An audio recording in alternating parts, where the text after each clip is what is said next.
भाई इंस्टाग्राम पे बहुत सारे क्वेश्चन आ रहे हैं आजकल कि भैया हम ईयू सेटलमेंट लगा सकते हैं क्या। कई एजेंट आपको बताते हैं कि भाई ठीक है, 1-1.5 साल आपका निकल जाएगा, ईयू सेटलमेंट पे फाइल डाल दो। कि कई बच्चों के निकले भी हैं, 1-1.5 साल लग जाता है।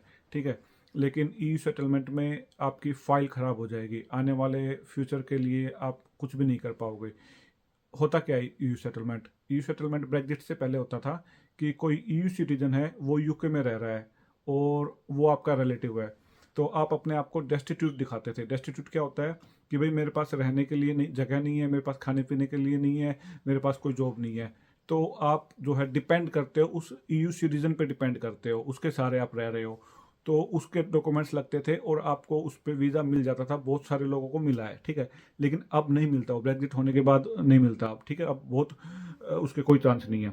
हाँ, आपका 1-1.5 साल निकालना है, निकल जाएगा, लेकिन उसका ड्रॉबैक ये है कि आप ईयू सेटलमेंट से दूसरी कैटेगरी में स्विच नहीं कर सकते।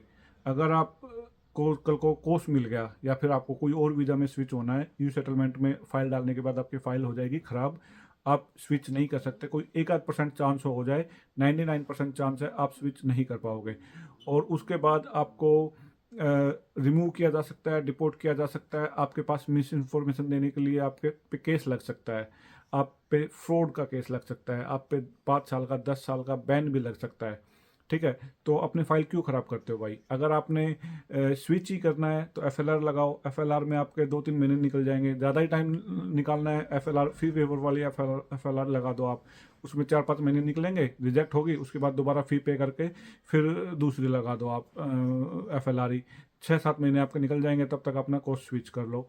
लेकिन अगर आप यू सेटलमेंट के चक्करों में पड़ोगे एजेंटों के कहने पे, भैया आप टाइम खराब करोगे। अपना एफएलआर डालो, एफएलआर डाल के अपना केस स्विच करो और तब तक स्पॉन्सरशिप कर लो और इजीली आपकी कैटेगरी स्विच हो जाएगी। उम्मीद है कि आपका जो है ये क्लियर हो गया यू सेटलमेंट क्या होता है और एफएलआर आपको क्यों डालनी है, यू सेटलमेंट से क्यों बचना है। Thank you.